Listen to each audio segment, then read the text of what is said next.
Have you ever watched Apple make a single move so calculated that it quietly rattles the entire smartphone market without touching its premium lineup at all? Because what Apple is reportedly planning for 2027 could be its most disruptive strategy shift since the very first iPhone.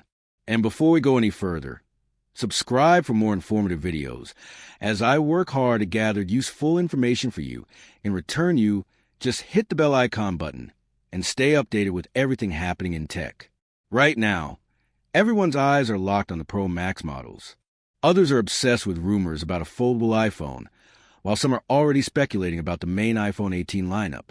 But all of that attention might be pointed in the wrong direction. The real shakeup is coming from somewhere far less expected, far more aggressive, and far more important for everyday buyers. It's called the iPhone 17e. This upcoming budget iPhone is already generating more excitement than many flagship devices, and for good reason. What you're about to hear could completely change how you think about your next upgrade.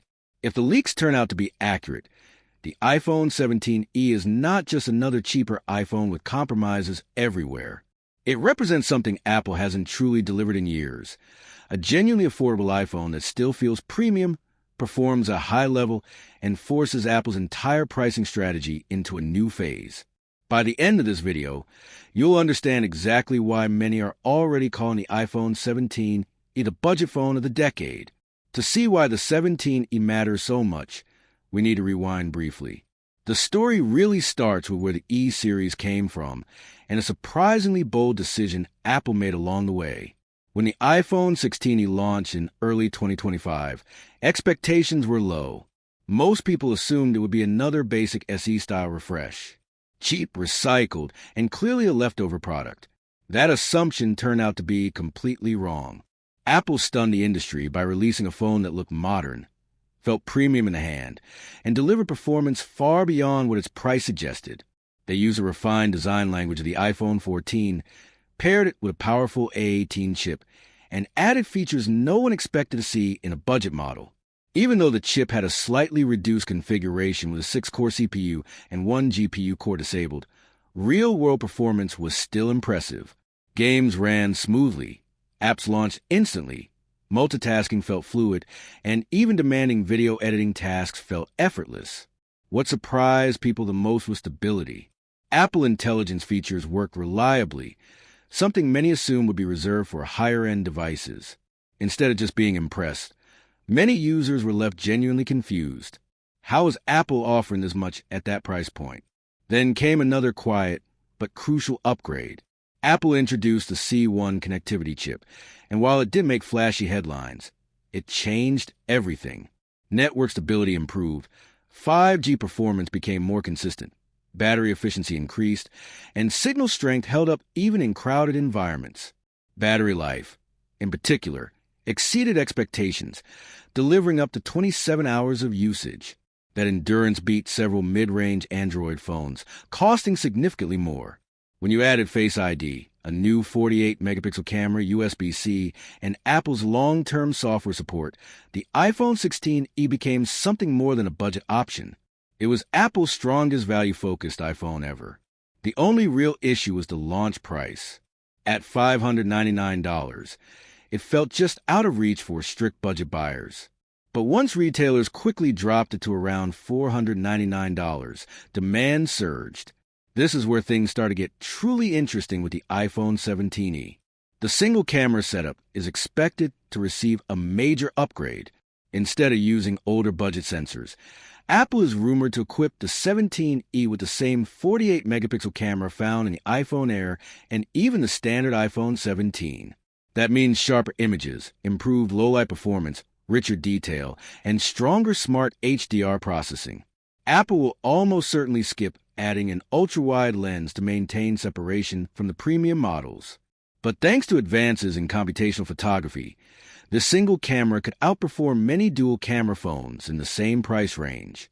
It's a strategic move, and Apple knows exactly what it's doing. This alone could make the iPhone 17 one of the best budget camera phones of 2027. Under the hood, connectivity is another major leap forward. The iPhone 17e is expected to feature Apple's new N1 wireless chip. This chip is designed to support Wi-Fi 7, Bluetooth 6, and improve smart home connectivity through better thread support. Wi-Fi 7 isn't a minor update. It delivers higher speeds, lower latency, and far more stable connections, especially in homes packed with devices. This upgrade future-proofs the phone in a meaningful way, ensuring it remains relevant for years. Apple is also optimizing the N1 for power efficiency, which means battery life could match or even surpass the already strong performance of the iPhone 16e. Of course, the biggest question is price. According to multiple consistent leaks, Apple is targeting $499. This choice makes perfect sense. The iPhone 16e naturally settled at that price in most markets, and Apple saw how well it performed. Keeping the 17e at $499 also creates a clear gap between the budget lineup and the main iPhone 18 series, which could start at $699 or even $799. At $499, the iPhone 17e becomes the ideal entry point into Apple's ecosystem. It's perfect for students, first-time buyers, casual users, and anyone who wants Apple quality without paying flagship prices. As for timing, reports suggest a February or March 2027 launch, aligning with Apple's spring release strategy. This gives the 17e its own moment in the spotlight, separate from the crowded fall flagship launches. It's a smart move that ensures the budget model isn't overshadowed by Pro announcements. Now, let's address the compromise everyone asks about, the display. With the iPhone 17, you get a high refresh rate or promotion. Almost certainly not. From a business standpoint, that makes sense. Promotion remains one of the strongest incentives to upgrade to a Pro model. Even so, a 60 Hz display paired with iOS optimizations and the efficiency of the A19 chip will still feel smooth to most users. Apple understands the difference between what tech enthusiasts want and what everyday users actually need. For most people, reliability, performance, and value matter more than a higher refresh rate. When you step back and look at the full picture, the iPhone 17e offers a refined and premium design, a powerful 48-megapixel camera, next-generation connectivity, a capable A19 processor, excellent battery life, long software support, and a price that undercuts most competitors. That's why many analysts believe this phone could reshape the budget smartphone market in 2027. It isn't trying to be flashy or revolutionary on the surface. It's focused on delivering the essentials so well that millions of buyers won't feel the need to look anywhere else. So the real question is this. If Apple launches the iPhone 17e at $499, would you buy it? Do the upgraded camera, new chip, and improved connectivity make it worth waiting for? Personally, this feels like one of the most balanced iPhones Apple has ever planned. For people who want solid performance, great photos, dependable battery life, and long-term support without spending a fortune, the iPhone 17e could easily become the go-to choice in 2027. It's practical, powerful, affordable, and it may turn out to be Apple's smartest release of the year. With that said, thanks for watching, and until next time.